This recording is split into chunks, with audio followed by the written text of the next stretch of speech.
This video is to answer a question that a lot of the videos that I make are answering questions that people give me.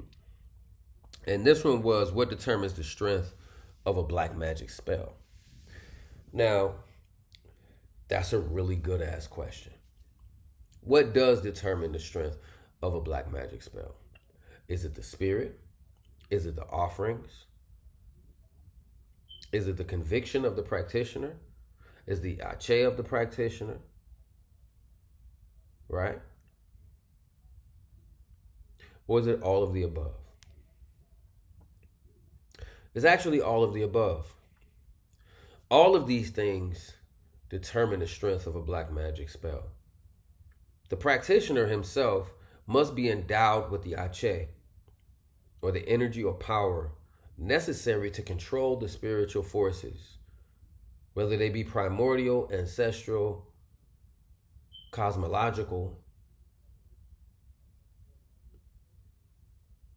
necromantic, elemental, and so forth. The practitioner must have that ache first and foremost, right? And then the spiritual forces that the practitioner is working with, right, have to be venerated in such a way, because all of nature is very, very powerful. So I'm not the type of person that's shallow enough to say that one spirit is better than the other and all that. But each spiritual essence has its own attributes and has its own way of affecting the physical, mental, and causal plane of existence based on the essence itself of what it represents. So for like certain trees and plants, and we go to certain trees and plants to gather the essences of those trees and plants, because those essences are going to give us a particular effect when preyed upon, when prayed over, or when used with the intention of what they may resonate with, whether it be love or money or abundance or prosperity or protection or anything of that nature. So I don't necessarily like to say that one thing is better than the other, but for the practitioner to have the ache to invoke these forces, then he or she will automatically know what spiritual forces will be most conducive for a particular spell work, right? And so what you can do in a situation is, a lot of times when you go to a spiritual practitioner, they may work with one, maybe two spirits, right? They may say, oh, I'm going to go to Oshun, I'm going to go to Elegua, and that's it, to do your love spell or whatever, to do whatever work they're going to do for you, right? But when you are in certain traditions where, let's say you go to 3, 4, 5, 6, 7 different entities and ask them all to do the same thing, to perform the same spell for you, now it gets a lot stronger, because instead of one person working on it, you got 7 people working on it. And with 7 people working on it, it got to get done faster, and it got to get done a lot more efficiently, meaning it is stronger. Okay? Right? So when we talk about the strength of a black magic spell, what determines the strength? The primary thing that I would like to say is that it determines what type of spirits you're going to work with, because some spirits move slower than others, right? I'm not saying that the Orishas are slow. By all means, I love my Orishas. I'm not saying that they are slow, but they work in a way where they work behind the scenes in such a way that's so subtle that you would think they're slow, but they're very fast. But what people are looking for when they pay for black magic spells and they pay for spiritual work and things of that nature, they looking for something that's going to give them some, hey man, hey, I just saw it just a minute. As soon as you did it, it happened. That's what everybody want. Right? And so the dead seem to work very fast at getting things done in everyday normal situations that people are dealing with. So when it comes to what determines the strength of a black magic spell, I would also have to say that it has a lot to do with whether or not they work with the dead. Right? Whether or not they work with the dead. In Palo, they call it the muerto. Right? In voodoo, they call it the zombie. Right? And so, but it's very quick and it's very fast. The dead move very fast because they're here.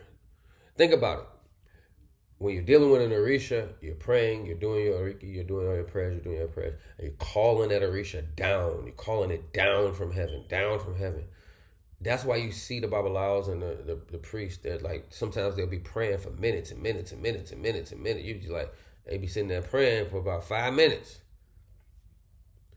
You go to an Nganga, you don't have to do that because the Nganga is a microcosm of a macrocosm, is a microcosmic universe that resembles the universe of that particular entity.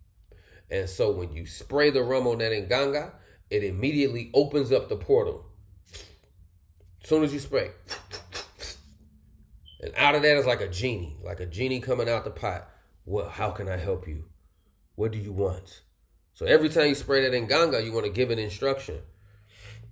I used to tell my godchildren, I used to try to tell them, go before the Nganga, and when you spray and salute, speak to them mentally or verbally what it is you want. Get me my new job. Help me get a new car. Help my girlfriend. Make it so that, I get a girlfriend or whatever, a boyfriend, whatever you're looking for, so forth and so on. Give those instructions because every time you spray that rum, that portal gonna open.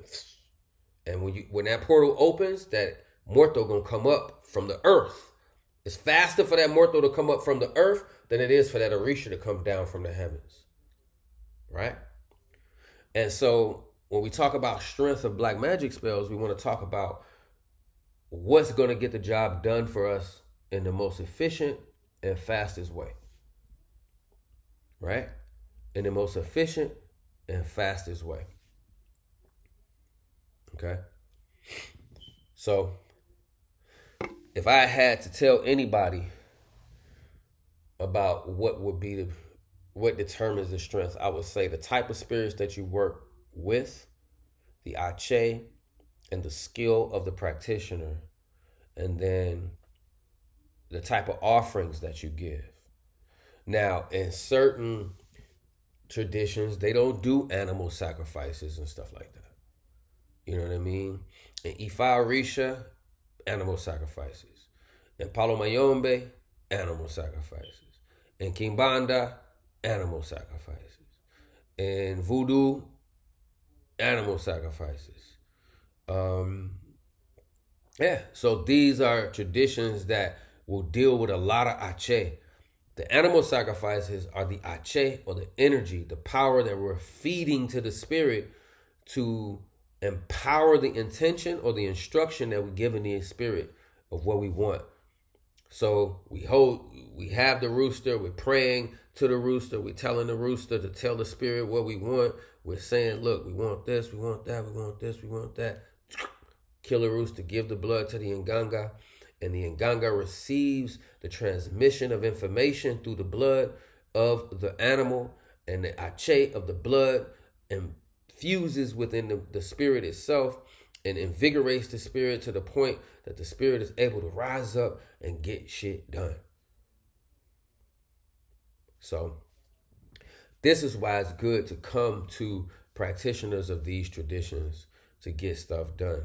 And I would say Palo and Kimbanda are probably, when you're dealing with black magic spells and stuff like that, and spirits, I would say Palo and Kimbanda is probably the most efficient and effective to come to get stuff done. You know what I mean? Now, within that realm, you still got to find an authentic or qualified or skillful Tata that can help you, or Yayi that can help you.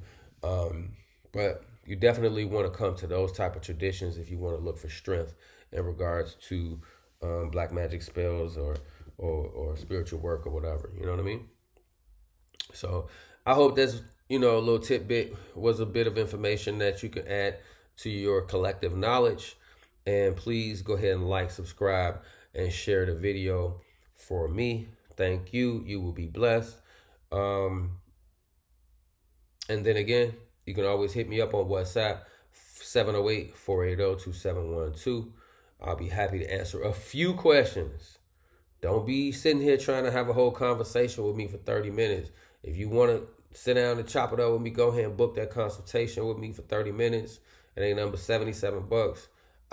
Man, my 30 minutes at this time is worth $77. So go ahead and do what you got to do, but don't be wasting my time. And I'll see y'all on the next video. Sarava.